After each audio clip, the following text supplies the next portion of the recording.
Salut l'équipe, nouvelle vidéo sur YouTube pour reparler du week-end du 23, 24 et 25 février où se tenait le tout premier tournoi WBC Elite Amateur en France. Et Carré Cordé était l'un des partenaires de cet événement. Présent sur les 3 jours du tournoi, nous avions installé un stand pour la vente de nos produits et sur lequel il était possible de se faire bander les mains par notre cutman et d'acheter du coup nos produits. Nous sommes évidemment plus que ravis d'avoir participé à cet événement et d'avoir été au plus proche de l'élite de la boxe olympique en France. Nous avions donc préparé un kit de bandage professionnel, ou plus souvent appelé bandage dur, pour chaque finaliste du tournoi. Du coup, j'en ai profité pour interviewer certains combattants qui étaient disponibles pour répondre à mes questions et on a parlé bandage dur et sur leur utilisation qu'ils avaient donc soit en sparring, à l'entraînement ou carrément en combat.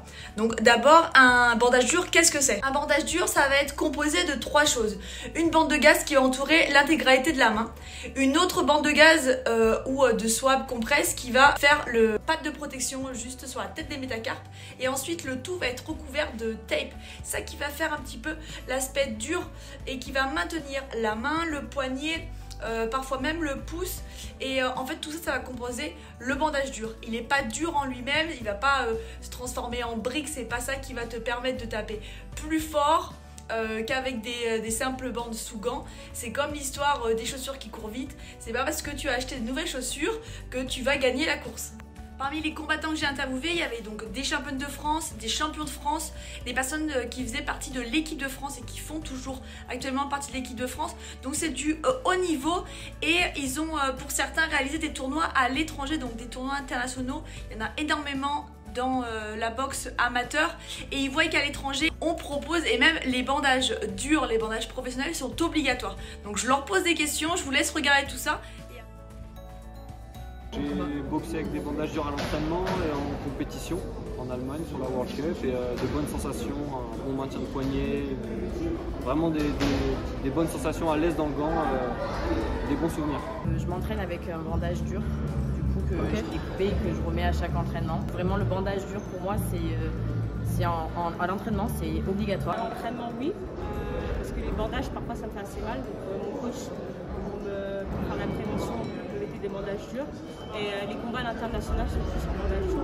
À partir des sparring où il a fallu des bandages durs que je vais utiliser pour les entraînements. C'est vrai que la sensation n'a rien à voir ensemble, le poignet est bien plus maintenu.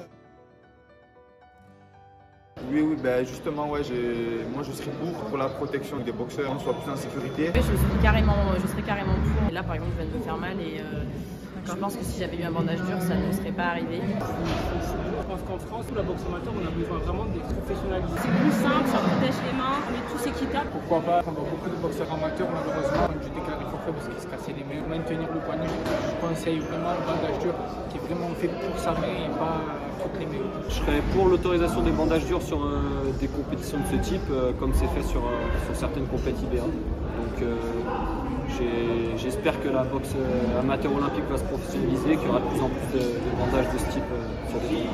Si tu es combattant amateur toi aussi, est-ce que tu serais pour l'autorisation voire l'obligation des bandages durs chez les combats amateurs?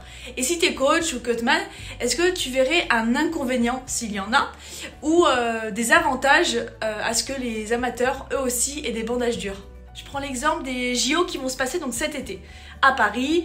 Le format des combats est un format amateur, de boxe amateur. 3 rounds de 3 minutes pour les femmes, donc le casque, etc. Les mêmes règles.